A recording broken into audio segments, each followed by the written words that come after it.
Kristo agikuzo nyagasani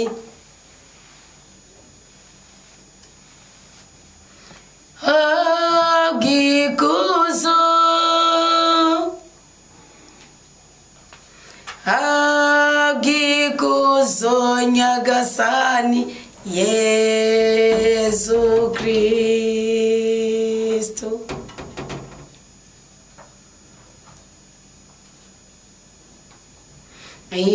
mundu ni yawe Yesu amashimwe na yawe Kristo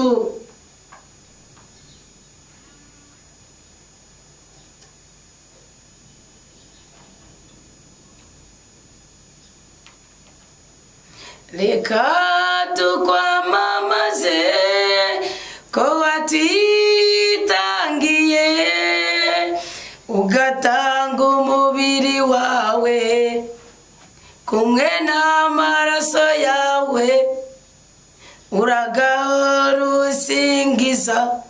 iteka ryose. Turagukengurukiye cyane nyagora ku ngoma kuko uri Imana itwitayeho, uri Imana itwitwararika, uri Imana iduteturura, uri Imana idutera iteka, kandi uri Imana iturinda kabi n'akabibi. Turaje muri iki gicaniro muri iri zamu ryo hagati ya saa 9 na saa 12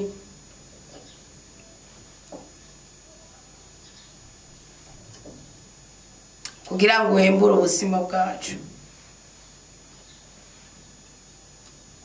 kugira ngo unesereze imitima yacu, kugira ngo dutabare kandi duteturure mu byo tubayemo byose.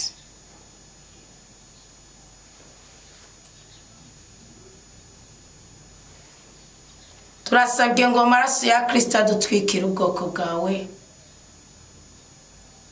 Turasabye ngo ububasha bwa rudasumbwa bukorere muri twebwe. Inema y'Imana nibe muri twebwe igwiriye rwose, urukundo rwawe mukama rutwozore. Uyu mubavu mota neza iki gicaniro ducanye nyagora ku ngoma cemere cemetse uzobukotse. Yesu mwongere mwiza w'imitima yacu, duhezagire, tunezereze, duteturure. Duhe umutima wawe mweranda turotore kandi atwigishe kuko duhabwa umugisha wo kuba abana b'Imana, kandi tugaragare ko dusenga mu kuri no mu mutima, kuko uri Imana y'ibitangaza. Dukore igitangaza, uturinde kubabara, utwagurira imbibe mu byo dukora, uduhe kurama no kuranirwa, uduhe igikundiro mu buzima bwacu bwa buri munsi. Amina. Tugire Kristo murabura beze neza. Reka mbere kwitangaza ikibazo. Mukristo yavuze ngo shalom mama wanje, shalom. Ndifuza umugisha n'indoto nimweruka kurotora yo kuvana izi nyigisho z'ibicaniro zitanguye, nikuvuga nisanga mu bibazo byanyu ngaca sanga, kandi nabyo birakenewe ko mumenya ikintu kijanye n'ibicaniro, kuko ibicaniro byinshi bituriko nibyo byatubujije guhura n'ubudahangarwa bw'Imana. None rero nsabye imbabazi kose. Nimweruka umugisha nawe ndasabye imbabazi nawe ngenda bizi ko iminsi 3 ubundi nari maze iminsi ntabarenganya, mugabe iyi minsi 3 ari impamvu kuvana kuwa gatandatu si 3 gusa. Ubundi yo nakiriye aba Kristo muri studio nabo mo Kristo burya nakazi ibintu byinshi cyane mu biganiro. None rero si je wasabye imbabazi kuko harge biba ngombwa ko ravuze ngo nukuri pe muzore mukomaho muri duhuzwe n'ikirere, duhuzwe n'umwuka w'Imana, mugara usanga bidakundanye. Kandi naje namaze kubivuga ibisigaye Imana ikoretse ngo zisiswa kudadika umutima, ubwira wose ndaramujye umutima yayi. Nuko rero sabye imbabazi mugabo ndazi ko guhera uyu munsi beshi muja kuregira rizo nama ndiko ndaprometa kuko mpora ku gicaniro. ngira mwarabiburiye akanya nikaboneka muzonyibuke mwarahezege no kuri Imana birakwibuka kandi ndabikora today ikimenyetso nicyo kombereye no muri WhatsApp yawe kandi ntanzu yamusabwiye ahiye ndasabye Imana mushobora byose iguha umugisha iguha ubugwiza iguha umunezero iguha igikundiro ikurinde kubabara igukiriza babagwaye iguhera ubwenge abana ikurinde guteterwa ikurinde gukenyuka ikurinde kumaramara igukure ku bisuzuguro by'ubwoko bwose ukutayijyajyanya kimwe muri 10 ukutayijyajyanya umurimo w'urukundo ukutayijyajyanya umwanya wo kumva ijambo ry'Imana ukucana igicaniro cy'ubudahangarwa igicaniro cy'intava igicaniro cy'igikundiro igicaniro cy'ubutabazi igicaniro mugiye mucaniye ibicaniro abana banyuma mucanye cyane by'ubutabazi abarika Imana ikotesha umuriro w'urukundo ari umuriro w'urukundo Imana ngiraza ngigatiyorora ibidukikije muri ubundi uragirana utema Imana avuga ngo baruka ibizobera aho n'uwo muri ruzoza ngo niryo zuba rirahari ya Mose 5 ngo ariko ari mwama babiri baba rimwe ririkirindi rakitsa ariko cyase n'izuba nimukibaze ngo mvuze bitari byo Imana imuha igikundiro mu Kristo kumwe namwe mwese mutaripfurizwe imigisha kandi muhumure Uwiteka ari kuyisuka rwose Wikana kuba muri kuri iki gicaniro bavuga ati gicaniro cy'uyu munsi nagishize ku mubavu gicaniro cy'uyu munsi nagishize kwa gakwamba ngo nzokwenyegeza gushika Mana nzomuye kuramba maze no gushika ku myaka 110 azobafise azobacenyegeza uko Dawudi ngo no mu gihe cy'imfiro ngo Betsabu yaramubonye nyina wa Salomo yaramubonye wandi kandi Abisha yatamubona ciza cigicaniro Mana ariyo migisha yose yiduhe cyane ku buryo bw'umwe ariko we wayisabiye kandi we wayikoreye utayisabye mu majambo gusa avuga ngo ikibazo bivanye nuko indoto zirotowe zidufasha kumenya uko turi nta kuntu kugira ngo warotogwe nyinshi zishoboka mworotora gusa atanyigisha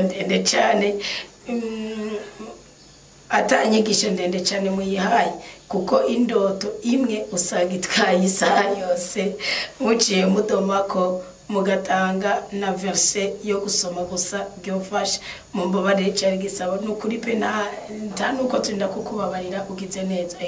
ndasabye Imana rero iyo ngabirano kuko ubundi fisi ingabire y'ukwitsikira ndasabye Imana mushobora byose yumve gusaba kwawe ku radio ni abakristo barabaterefona bavuga ati nimwongeraze uwo mwanya w'ico kiganiro cy'uwo mugore ndizicaje nimwongeraze uwo mwanya w'ikiganiro cy'inyigisho ndoramana ni nibyo koko bakavuga ati nukuri ababihinyanyura barabibona none ubu bihinyanyura mutima w'Imana mushawe ijambo ry'Imana byumve rwose kugira ngo ashobore kurotorwa indoto nyinshi ariko kandi asaba n'Imana ngo yongereze ingabirano kuki umva ijambo ry'Imana ucuvuga ugendura muri versini ari abantu nukuri bari baruzira rukristo mu kudasoma Bibiliya pana mu kudasenga no pana mu gucumura oya mu kudasoma Bibiliya nukuri barahari rero uwo muntu mbe mwari muzije kwicatambwe kunkundisha ijambo ry'Imana ko ari inkuru haraboshitsi twarose karambwira bazo mushitera amazimiza za Jesse onari ntiyambona nga yavuze ngo akunda inkuru ko akakunda no gutera rutsire yatweza ko kowe ndavuga ni natwe dukunda inkuru ngwino rero kuri kamera dutera inkuru none rero nukuri mutima wa mweranda nyumva ubone jewe nakunze inkuru zo muri biya kuburyo nizo za transform y'ubuzima bwanje rero iyo ni ndoto iyo nomboye ngaca sanga hari ubuzima bijanye mba numva hari ikintu giye gukora kuri mwebwe no kuri jewe nyene none mumbabarire gose mugabo ngiye gusaba Imana ibikore mugabo nitabikora nimuzoja bure mugabo gusa ndabizi nzobikora kuki irakeneye ko indoto zanyu muzimenye kandi bugi indoto zo gucisha ko hari gihe keshi ndizicisha inbox z'abantu avuga ati kikira se uriki arengana ntace narambwiye ntuze kuyumviriza muri groupe ari nyigisho ko muri groupe banumva mimbawe no kwigisha none usanga muri abo bantu nacishiriza ko utari bwabemo indoto rero Shalom mama Anita mwagwaye ko tubonye amazamu abiri kuwa kabiri no musiti kuwa kane oya amazamu abiri natanze cyo kuwa gatatu namwe ni saa abiri Bugaje muzobyihweze nta narimwe nashaka gukwiza amasaha 2 n'insu n'igikondo nukuvuga ngo ubiyo mfise nk'ubutumwa bwo hanze urashaka gusanga nk'ubizamu ya saa 6 z'ijoro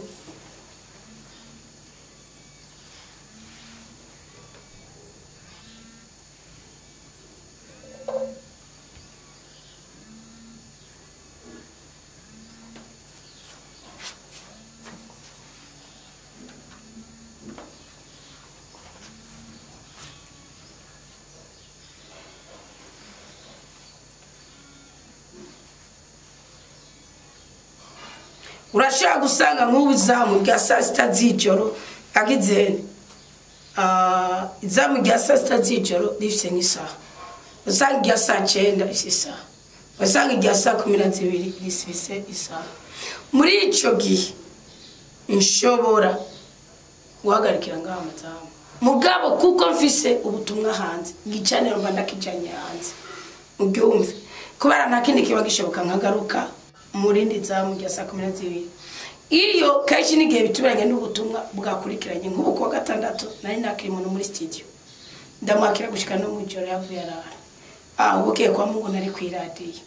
kuwa mbere mbyuka mfise itiro mbwa ncafatirwa n'ibindi bintu nashaka atari no kurya amasina ryanje kwa kabiri mwaragumvise navuga nsaraye bwiye muze saraye je ndi bari ingwara no ari abari bace bandangira imiti ngo amakaroti ngo biki byinshi nani byo noza ndi kwegera byo cha binera umushishito situmwe imisi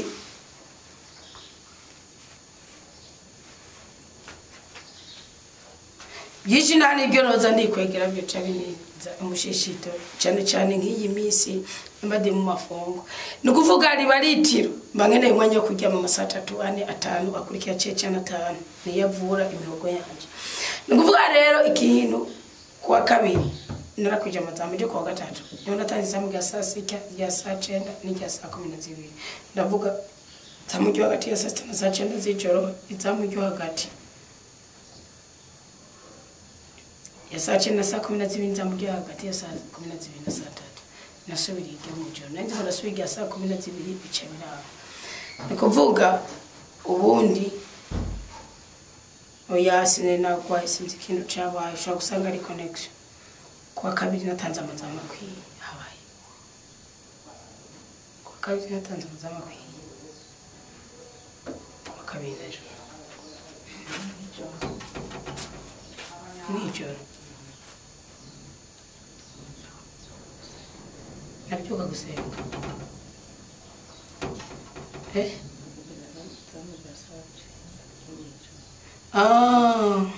abwiya saa 6 nibari rose nijya saa 9 ngiye saa 9 ricariza izamurikira rihereriza hafi sizere mugama zamu yarakwiye habuze igicano mugabo uje kuraba uja guca usanga naragize zamu ryo hagati ya saa 3 na saa 6 je kuraba hari igicaniro kuko dukora kwisi yose kandi c'est la territoire notre de Saraye nukuvuga hari igihe izamu rya saa 3 ndarigira saa 4 warusanga saa 6 ukaburongo ntirije burya abari izamu ryabaye imbere ryayo riza kokipa saa 6 na saa okay Rozi narabitoye nuko rero sinari ngwaye ndotorera nikanguye mu gatondo mejeje kurota mbona mejeje guserva utuntu ntamenye abantu benshi dukase duto nka kurya kwa fromage hanyuma hacaza iyindi equipe nabona umengo bavuye ku rusengero babonye utwo tuntu nabona baca bashaka ko ndatubaha nca ndababwira barindire nshanja kubakatagurira nabo duto kandi nyatuntu twari dukanyishije nca ndabashira aho bahagaze mu magroupe bayaga buke banezerewe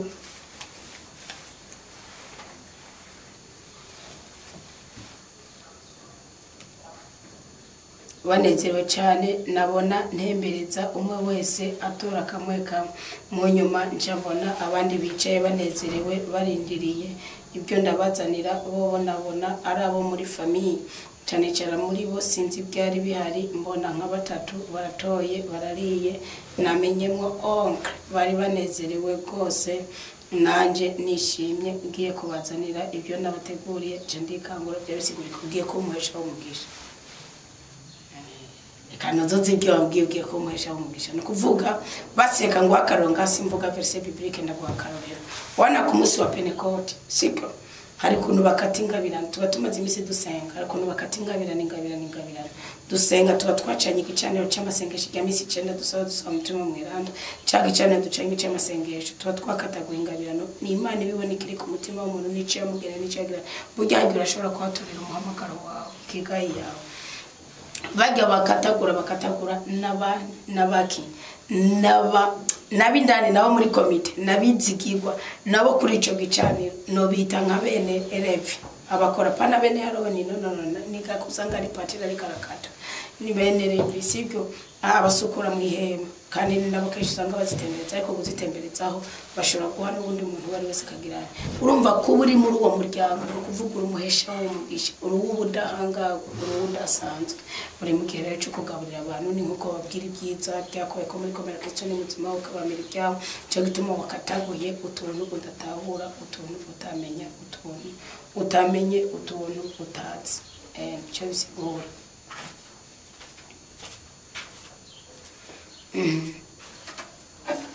iyindi ndoto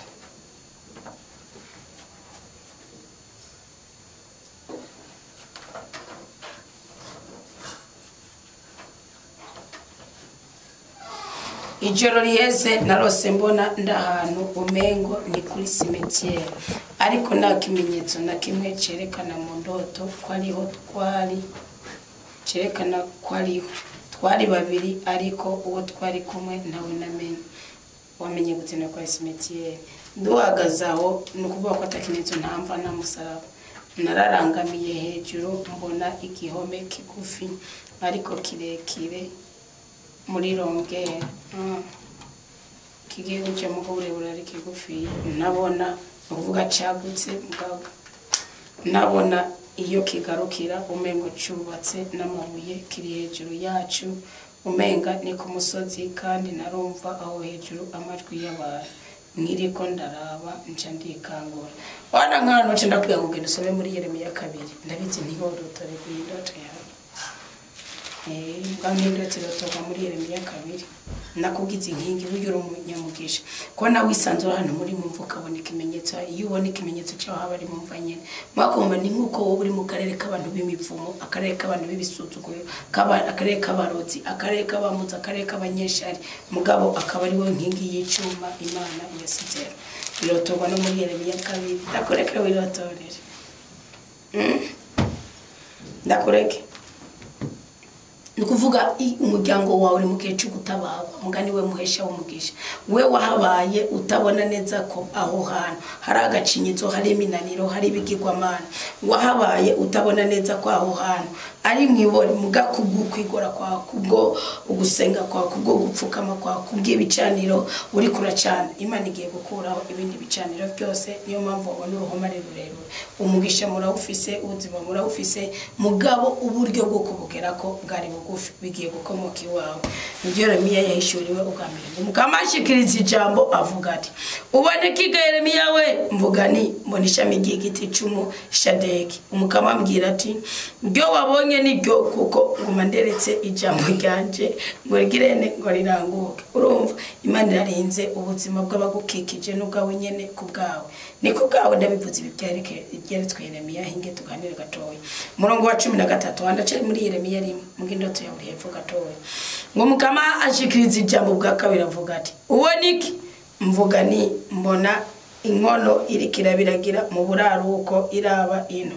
umviritse ibintu byo hejuru nawe nibyo warose umukama araheza ambwira ati mu buraruko niho hazova amabi azokwisuka ku bantu bose baba muri iki gihugu urumva wabonye ikintu cy'uruhome hejuru sikirekire mugabo kiragutse no kuvuga birashinze imizi iyo bipfa biri intambanye engiye kurarika imiryango yose y'ubwami bwo mu buraruko niriyatswe no mukama bazoza umvise mu buraruko niho hazova amakuba amabi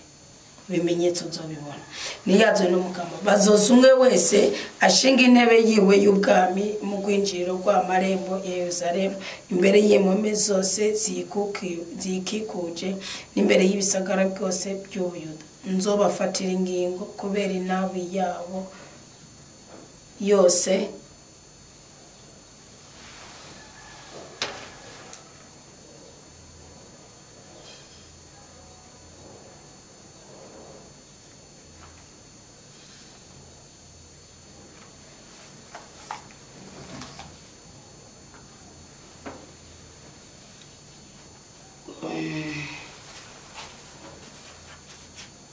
y'ubwami bwo mu buraruko niriyaze n'umukama bazoza umwe wese ashinga intebe yiwe y'ubwami mu gwinjiriro rwa marembo ya Yerusalemu imbere y'impome zose ziyikikuje n'imbere y'ibisagara byose by'Ubuyuda ngo kubera inabi yabi yose kuko baramebye baturirira ibimoga neza izindi mana bakubitira inkoro hasi ibyakozwe n'iminwe yabo. Wewe nawe urakenyera zigume uhaguruke uheze ubabwire ibyo byose jewe nzoba nagutegetse ntuzutetemere imbere yabo. Wani wari karahagura we warose niwe uri kurahabwa message ahandi ni jewe nzogutetemeza imbere yabo. Nukuvuga iki? Ububasha bwawe, ubushobozi bwawe, icyubahiro cyawe, intege nke zawe, ibinofunofu byawe, amanyanga yawe ntibizogutetemeza. No, Imana nitagutetemeza ni wowe kubatabara, ariko Imana nigutetemeza uzotetemera imbere yawe. Uko Imana itanga ububasha bwo gusitura igatanga no kubaka ngo ahandi ho nije nzogutetemeza nzobafatira ingingo kubera inabi yabo yose kuko baramevye baturira ibimoga neza izindi mana bakubitira ingoro hasi ibyakozwe n'iminwe yabo. Urumva ko ari igisokuru kibi kirimo bakukikije. Wewe nawe urakenyera zigume waguruka wazubabwira ibyo byose. Okay,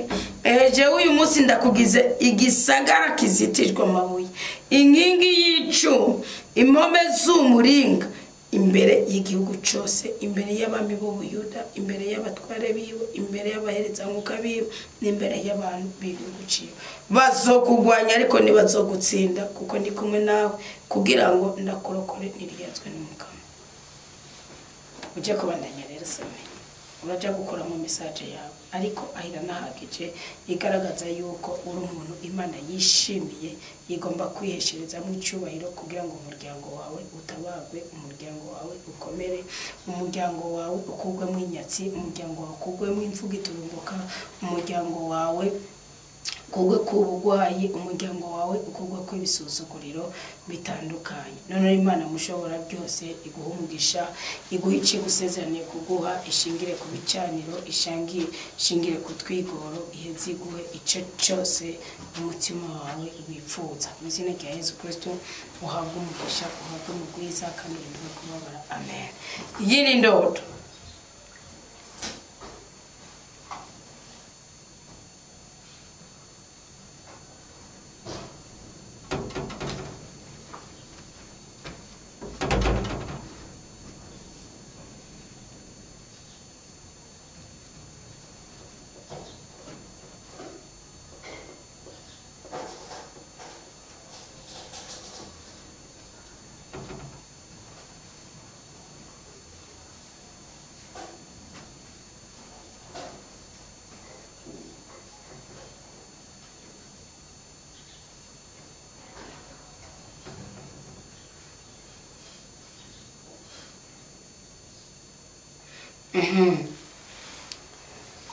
Umukristo avuga ngo shalom shalom, tugire Kristo amashaka mu ndotorera indoto. Ndi umudamu ariko sindi mu Burundi, ndi muri Dubai ariko nta nakazi ndaronka, ndaciciye muri office. Narose ndi kumwe na mama wanje ngo twariko turatsindagira umuceri tuwushira mu migunira, turi kumwe n'umukozi ariko aradufasha, imvura iciragwa itunyagirira ngaho. Mama caja kwanura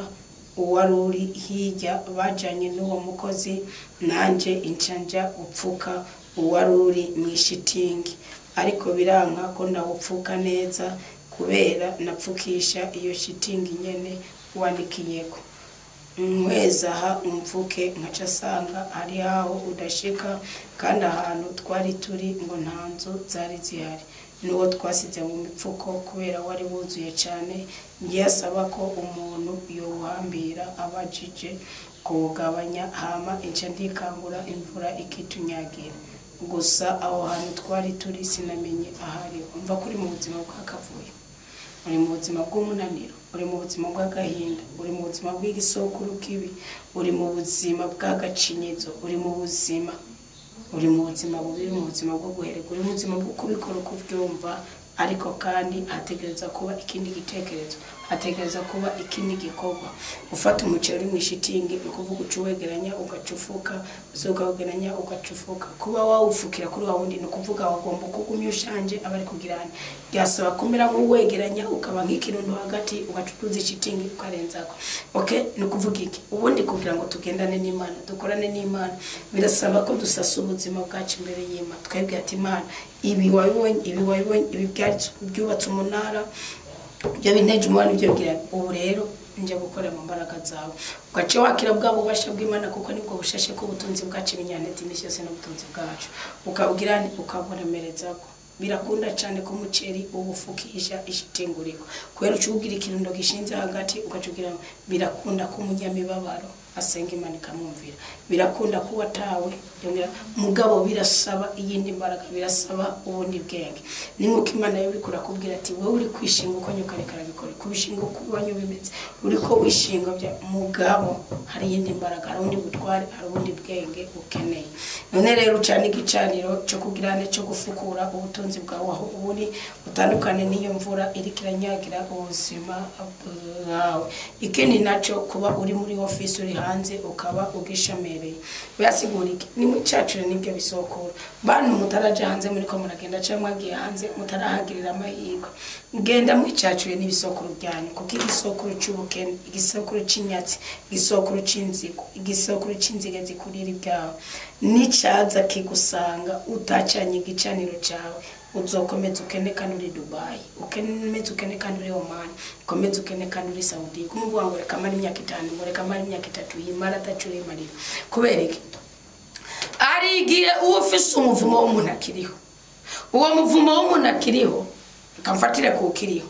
aguma tongera aravuga ati none haranjanya njanye kubaka agacaguma cyane ibimazi byiwe ku mupfuma cyane ibimazi byiwe ku mupfuma cyane ibimazi byiwe ku mupfuma wewe gwarugukandira kuzorugiramwe amahoro ukandira kuzoruvyyariramo ukandira kuzoruhekeramo wavyara ukandira kuzorugiramwe umugisha ukabura wewe aguma twari ibimazi nawe ni Uwiteka nje imbere yawe hari imisozi imbere yanje imbuza kubona Imana muri korare comoka muri ruwanje comoka mwiraza ricomoka mu misa comoka Imana gwa kanwa kanyu kaza kasesema hari urwandiko ruri inyuma yawe ubutakaza igicaniro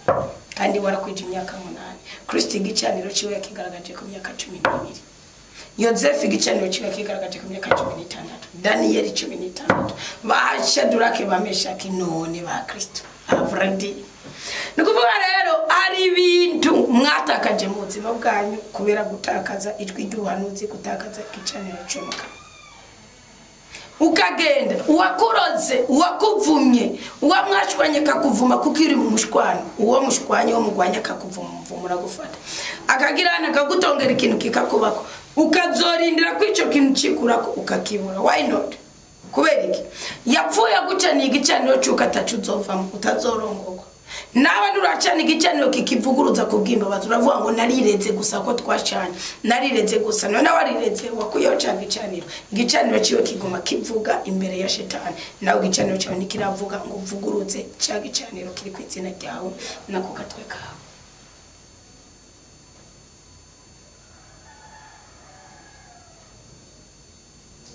bimwe mu bintu bisuzuguza ubuzima bwacu harimo kutamenya agaciro kacu arimo Kristo aje kumbabara nabyumva kazima ntamuvuze mugabo twese turi citegerezo naje ndababwira ubuzima bwanje nkabigisha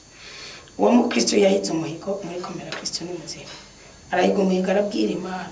arahaguruka nta nuko yawigiye ku telefone abwira Imana ati Imana je nungira neza iki kikaja ku isoko mwaronka amafaranga ya naye nzogaruka ngo subirize mu mwuko ngo icacumi nzoguha ibintu sinzoguha amafaranga y'umusi ya naye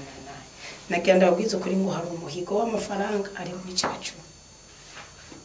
ariko iyo uhigiye mu mucacumi ubuhiguye byinshi ubugize neza byinshi ndavuga nti sawa katujya ku gicaniro umukama bikore nukuvuga rero kandi buri iyo umuntu agwaye ikintu agomba gusha ngo yikoreko ni byiza ko ushobora no kunamurondera umukiriya namuronderera kuko we nta komisiyo uburyo Nukuvuga rero cya kintu nzamona aranyandikiye ngo uzi neza ko cya kintu cyagutwe. Nabwo nti ni byiza urakoze wongere nca mvuka amazi cyane igicaniro c'amashiro. Hari hasigaye ko ari we itunganya n'Imana twebwe nitwishyuza. Ubundi nagenda bibiri banga. Imibereho myiza y'umukozi w'Imana n'umuhigo w'umukristo n'ugutahura ko umukristo Nehemiya yabivuze neza. Imihigo muhiga Imana tugapfukamira ku mihigo yanyu bibara uburenganzira bwacu. Ahantu hose muzoje gusenga umukozi w'Imana w'umutanzania yavuze ngo ibyashara by'abakozi b'Imana niki namapfi n'amasengesho. Ikizakwereka ko Imana yagutanze nuko uzaturika Imana ntigikore. Izo yagutanze umukozi wayo. Kizakwereka ko Imana yagukunze nuko uzaturika nuko uzorotora indoto ibyo bintu Imana ikabishitsa. Yarabivuze ngo nije nkomeze ijambo rivuye mu kanwa k'umusabye wayo. Kuko ivuze ngo nereka ijambo nateretse mu kanwa k'umusabye wayo uvuga ngo ritereka utecaye. Nije nkomeze ijambo rivuye mu kanwa k'umusabye wayo. Uwamugize acavuga ati ariko rero Imana imbabarire simisakanya ko kuja mu muji visi bikoko ndiko ndakora kugira ngo nze guhigura uwo muhigo. Ndavuga nti Imana aba bakristo bameze ngo kiyapfuma yicecekera nta numwe amwishuje. Yapfuma yicecekera shitani ko nuko mutanga. Kubera iki? Yicecekeye Imana irazikamwishuza ati burya naco wavuze. Mugabo kuvuga ngo nabuze akanya ko kuja mu muji. Ndavuga nti mbesi yaba umupfumu akamubwira ngo uje guhengera saa 9 z'ijoro inyombyi zitaravuga ugenda uhagarare muri toilette ucududubiza amazi mu kanwa ucira ntiyava mu kiro ntiyegira reveil. Ndavuga ati ya umupfuma akamubwira ati nakazi kawe nutaje kuri Tanganyika imbere ya 6 z'igitondo ugenda uhagarara uvuga amajamana yawe ucugaruka ntiyari kugenda kubera ikimusuzugura Imana ngo nabuze akanya. Ibyo bintu ari ibintu bidasiguritse. Nabuze akanya shetani iri kubatamba uzosome itsayarimo. Shetani iri kubatamba wewe ugura akanya k'Imana kuko umva gahengwe ku buzima. Ubuza akanya k'Imana kuko urosi miliyoni amajana 2 cyangwa amajana 3. Ubuza akanya k'Imana kuko urosi 10. Ndababwije ukuri ni muhiga imihigo y'amafaranga muzi ko Imana toshobora kuba izo yabandi mwahigira imihigo ngaho kugira ngo iduteze imbere. Kubera iki muzo yahigira imihigo mu bikorwa muri ko murakora mu butunzi mwagize natwe tuze gusaba Imana kandi mutasaba Imana abapfumu bo baba barenganya bo bazobikora. Aya ni gwaci ni muhigo w'icyacu. Kubera kandi Imana itajatse kuyaduha nta muhigo uzoza guhiga nga uzicecekera kandi uburenganzira bwawe nta n'uzogira ngo muhigo. Mugabe ikintu uzi yuko wabuze mu buzima bwawe higa. Uhiga umuhigo uvuga uti umuhigo ndawutanze muri studio restaurant Kamera Kristo ni muzima cyangwa ndawutanze ku karagana cyane naramwisengera murahiga imihigo. No ni muri bene ravisi muri bene aro ugenda uhiga umuhigo imbere y'umukozi w'Imana imbere muhanuzi. Uhiga umuhigo uvuga uti Imana ntungira iki kandi nushaka guhiga umuhigo ikintu utari warakiragaragaje bya ugenda umutima w'Imana kugira ngo higa umuhigo. Mugani hagera kuwihigura n'uwihigure umenye ko ushobora kuba witeze nabi. Ujavuga ati nzowihigura kuwa 5 kandi Imana yo yahiguye igihe umukozi w'Imana ikarapfukama. Ugasanga Imana ari ikintu yashaka ko gikorwa hano hari inzu y'ububiko nawe ugacuja mu kajebajewe hama imanuka kuyiteza wa muntu ikaza kuyiteza wewe ntuzi ko kwa 5 uzohashika ntuzi ko kwa 5 Bibiliya yavuga ngo umunsi wose ufise amagorwa yawe kandi ufise n'ubiko bwawe. Imbere yuko mujabuka abanyisraeli imbere ko bajabuka bakoze iki? Imbere yuko bajabuka ikiyaga gitukura Musa ni wataritse inkoni. Musa amaze kuvaho baravuze ngo ngira umwana gutegeko niryo ryandera ngo ariko maze gukora ngo kandi cyo genari ngira umwana ko ubutunzi bwanje bwari mu minwe y'abasuku y'abandera y'abaretse banje ngo nayo ubunakira umwana nyobogwa n'itegeko nyobogwa n'umwuka w'Imana. Mwuka w'Imana nashobora kugusuka nigikunda tigikunda ufisa kami kavangatiranye nimba ari umugogwa n'umuntu apancaritse mu buzima bwiwe umuntu atagira ego mu buzima bwiwe. Ego nuyivuga ntuzo kunaniye kuvuga ngo navuze ego uzokomera ukanigwe muco wavuze upfumugirirwe imbabazi hakuza kwigoryola ngo buryango urumva ngo wamaze kugaragara nk'uwo twita imureke musi y'umwuga. Nukuvuga kuvuga rero abakristo benshi ibintu bibica nibiki nuko ibicaniro bibariko bibafise ko ububasha namwe nimuracana igicaniro kigirane kibakura ko ububasha bw'umwijima ngo kibahuze n'ububasha bw'Imana kandi Bibiri ivuga Zaburi ya 24 gw'inzahabu n'ifeza nibyo witeka mugabo ngo abimenesha ijisho nabo kwa patiri ngo abagirane ngo ubungo n'abapentekote nibyo bintu nibiki ni Imana yemuka ni Imana idashitse icyo yavuze. What is this? Wabavuga uti okay Imana icyo bayisabye yakigwa itariki 3 nawe aravuga uti itariki 8 nzoheza Mana nibuke kwa cyo twasezeranye ano umugore yitwana yaravuze ati n'umuwu umwana ngo yarabitse aramwosa gusa aramucutsa agicuka niyavuze ngo reka banza kine kuko yari yarahize umuhigo ngo nzomucutsa ndamuzani wawe ntiyaza kumwongereza ishiro yari mu kadoka uwo munsi ntiyavuze ati noneho Penina arasubira nwenge Samuel ndamutwaye ngiziki niki ntiyavuze ati noneho mukama noneho eroka navura cagenda yahora kinishwa na Samuel mu gitanda kigatwenga gatwego bamusoresheje muzabwira eroka natizani kanzo yamusoneje kanzo ugatizani kimasa tukenishira amusiga kuko nyene inda yuguru yindi mishori 6 rijira none yari indiri nyuma y'imyaka 3 Imana igakomeza na itari kumwicikicekera indi ari kubahombye si wari karachinja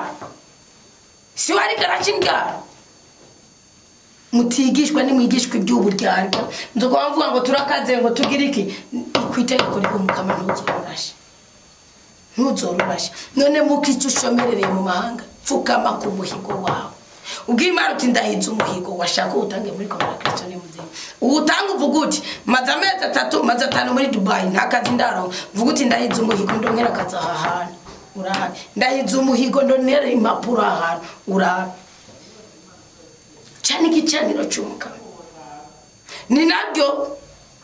ariho nundi mu Kristo yabajije afise umuko wiwe nawe nyene yatakaje wewe azi ngo afise umuroza barugarana muzi ya umukobwa we ya muhungu we bose barashomere kandi arabantu batabwiza gushomera naki nambweti cyane igicaniro cy'ubutabazi ucana igicaniro cy'intabo utinda gicane y'abana banje umukobwa wabyumva umbwira gicane umugabo we biragoye ari umukwe biragoye ko ari we mamurinze utaka kubera iki Bibiri iravuga ngo umurozi ntukamureke ngo apfe ryo jambo umurozi umugore w'umurozi kazi rivuga inshuro 3 muri Bibiri ndavuga kwa Nehemiya murazi ngana bivuga nico gicaniro naciteguye ko nja kubigisha sositetico ariko umurozi w'umugabo rivugwa rimwe kandi mwibuke ko ba Kristo turabageni ba Kristo timukafata ibintu byose mu mubiri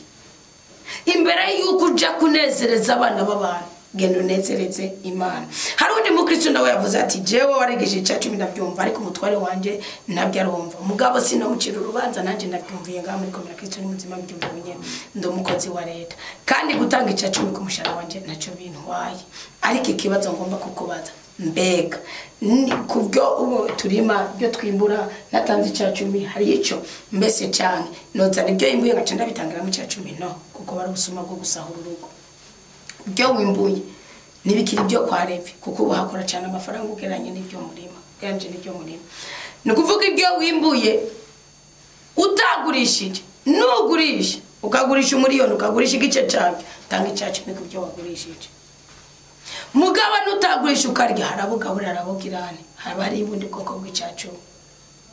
kubera mugenza batarabyumva iki kintu muhuriye ko si bwiza mugicuga bakugwa uruhande ni bwiza ariko nafata akagenda akagurisha hama akavuga ati ngaha amafaranga 10,000 yakoresha banzo yakore ku igihumbi tuzoke haniko gusa ari ibyo wisonzesha kandi bigira mu Rwanda ukabwira Imana tumugabo yambwiye ngiye kubera iki muri ico gihe naco gusuzugurira Imana ntabwo bugaragaje by'ubwenge ntabwo bugaragaje by'ubuso ndababwira ko ibicaniro byinshi gase kuva mu rugo nuko umugore yavuze ati reka no wa mugabo je ndamubahirize bikarangira guciye inyuma kuki wewe igicaniro cya shetani acuzuriza mu kabare nareka kunywa nareka gusora nareka gukubita bitajyabura acuzuriza mu kuja kumfumu mugabo w'igicaniro cyawe cy'Imana cyaraho kandi mu rugo niwe mugore wasenga cya mu rugo niwe mugore wasenga hari umugabo bwerutse yanangaje atuma mvuga ngira ngo nyene mvuga no mugisha ndawatura ku mugaragaro uwo mugabo yari yavuze ati jewe n'inzu yanje nkiriho bigenza bwihari ntibazokwigira bagenda cyacu mu mukama uyo mushinga naye murazi kino ajya yuguruje ku muryango wiwe murazi ibisokuru yishe murazi imitima yishe hasigaye ko azogira imbaraga zo kubishitsa ko yozuwe nawe aravuze ati jewe n'inzu yanje mpisemo cyo gutumeza umuvumo yasize warakoze urakora no mu gihe cyo kwa Dawudi imbaraga muzozikura zo gusiga ineza kuri iyi si hari undi mukristo yavuze ngo nikibazo by'abakristo maze mu byicecekera mugabo mwumve ngo yavuze ngo ninge niye nyifato kwifata imbere y'umuruzo waraje kuyumva saa sita z'ijoro niyo nje kubagirira ariko mwumve ngo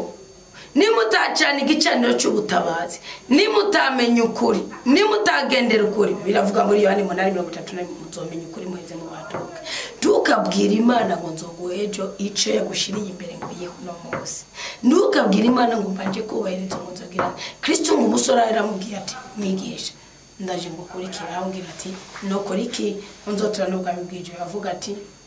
kandi n'umutima wose n'ubwenge wose n'amakaro ati mugenza inde ninde aramubwira mugari jambo uwo musore yamubwiye ati misha banzu ndeke nje guhamba data amwe ngo nkurike avuga ati reka bahamba bapfu mwibaza ko Kristo atarazi itegeko rivuga ngo basonenye kushoboye kurambira mu gihugu witeka yaguhaye kubamo yarabitsi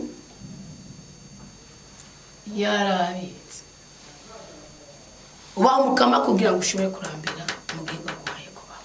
ubaha mugiye kugira ngo ushobore kurambira mu gihugu mukama guhaye kubamo mugarambira ngo reka bahamba bapfu reka ba Yuda aravuga Maria okire mafuta nada asuka kurenga ibya Kristo ngo aratamirana Yuda ngo aravuga ngo aya mafuta yafashije abo n'abakene Kristo ambwira taboro muzogumana ibyisi mutagumana abantu nduzohirahire ngo wubaha Imana yaravuze ngo ni wubaha Imana izokubahisha n'abakurenganije kurenganura none nubanza kuryajyanya Imana ukabanza kuyiha umugongo ukayicecekera muri uwo mwanya uzotabagwa nande umwanya uri muri siri kuyideni kujya ko umufungwa ataraciye urubanza bayugaraniye ahantu umwanya uri muri siri kuyideni yico waturiye umukama kuko Imana yarinda ikintu gishingiye ku rurimi kuko ururimi rurica cyo gituma ngo ikintu cyose kizana n'ururimi bonye ni uzokirane ni uzocikura ko niko yobo gatanu havuga Imana rero ntiyihanganira isezerano rituzuye